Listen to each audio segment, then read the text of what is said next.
Unless otherwise indicated, all the following scripture quotations are taken from the Holy Bible, New Living Translation, with copyright by Tyndale Foundation, used by permission of Tyndale House Publishers, all rights reserved. If you've ever had the feeling that the person that you're with is a really, really nice person, but you just can't quite figure out what's that weird feeling that something is going wrong, then this video is probably for you.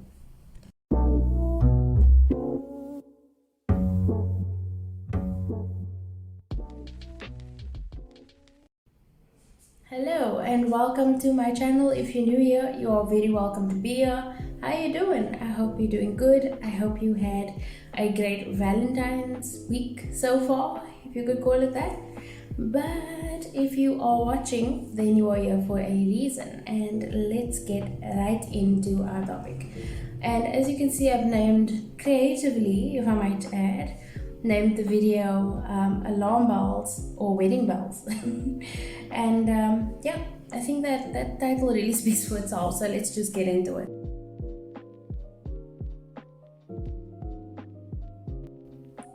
Okay, so hear me out with this one. The reason why number one on my list, even though they're kind of in no particular order, is that they stay with their parents. It's a big indicator that they are potentially not mature enough to handle the relationship that you're looking for. Although some people might have really good reasons why they stay with their parents, like they are saving up for a house, or they're a student and they can't afford it right now, all of those kind of things.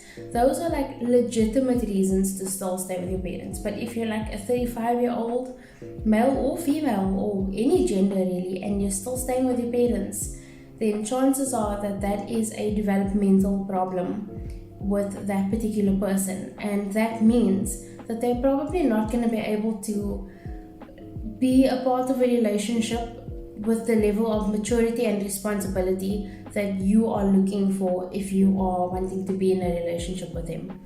Like I said, there are really valid and good reasons why people can stay with their parents or need to stay with their parents. Maybe they recently got divorced, or maybe one of their parents is terminally ill or something like that. But those are like seriously legitimate reasons. But like, if this person got divorced like 10 years ago and they're still staying with their parents, as I said, that could really speak about a developmental issue and the fact that they might not be ready for a mature relationship the way that you are probably looking for one.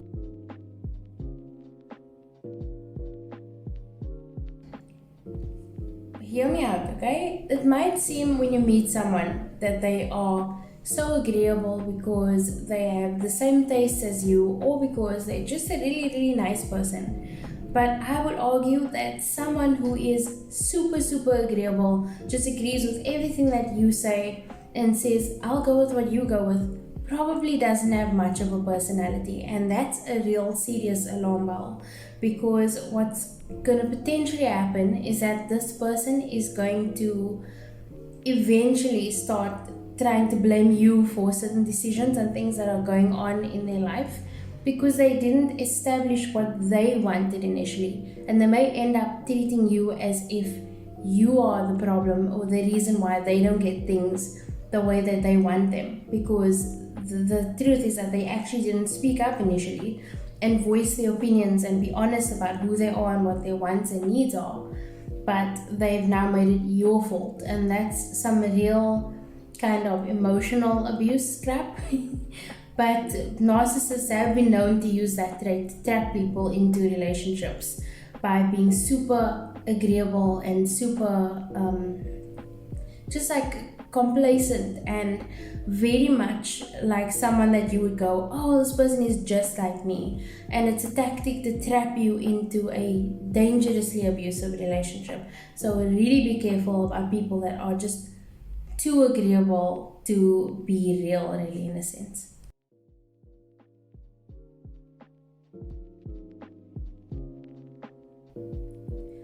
Okay, I'm sure you may have picked this up now, but already. But when a parent is a best friend, what is the appropriate age of a person that you would expect to have their parent as their best friend?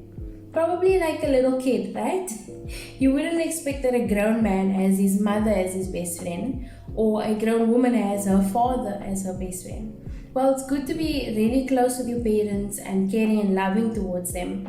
Having a extremely tight-knit friendship when you're older with your parents can have a lot of problems, because there can be a codependent relationship going on there, or like a pseudo husband and pseudo wife type of situation, and that can be really damaging for your relationship.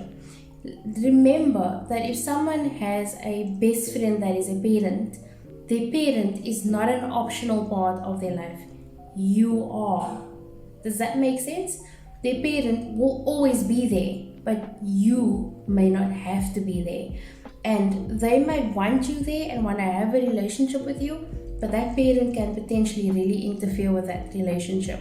So if this person has a parent as a best friend, that should be a serious alarm bell for you that there's some codependent crap happening right there.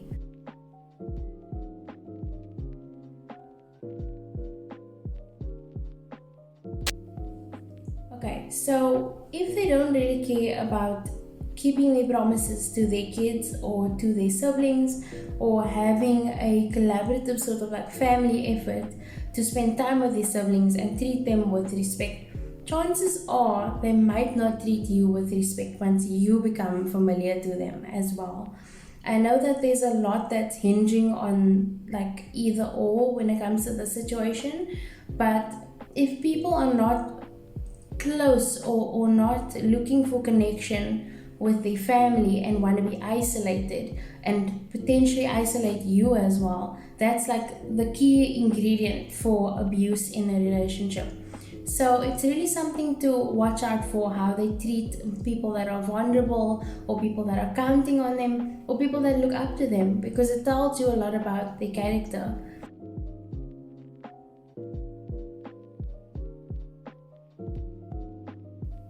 Okay, now this one I would say speaks for itself, but we often just want to look at a person and go, oh, they just need a little bit of a lift, they just need some help, maybe they need a little bit of motivation.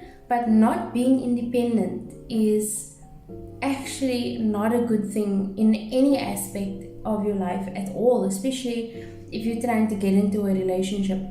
Not being independent means that you are potentially, you or the person that you are dating who is not independent, are potentially waiting for somebody to save you or protect you or provide for you, or just do all the hard work. And really it indicates that a person is not responsible enough to have a long-term adult relationship, because that person is not ready to handle the tasks of supporting and sustaining themselves independently. And what's possibly going to happen is that this will be wearing on you and taxing, because you'll feel like you picked up a child, not a partner. And that's really what can tend to happen. So irrespective of if it's you or if it's your boyfriend or girlfriend, whatever it is, whatever type of partner, that person that you are dating or interested in, if the person is not independent at the start of the relationship, it might be a good idea to look into why that is, and to motivate them by saying, you know what, I'll date you when you get your act together. You know what I'm saying? But yeah, so those were 5 reasons that you should consider some of these things alarm bells before you actually consider the wedding bells. Because you might not realize it, but when you step into a relationship with someone that has a bunch of these issues, they don't just go away. They don't just magically mature. They don't just start treating family and friends with more respect. And not even if they say they love you, are they going to be able to keep this up and be able to mature in that way, because you possibly are looking for a mature relationship. And if you are looking for a mature relationship, don't date someone that's immature. And I know that as people get older, this immaturity gets hidden behind reasons.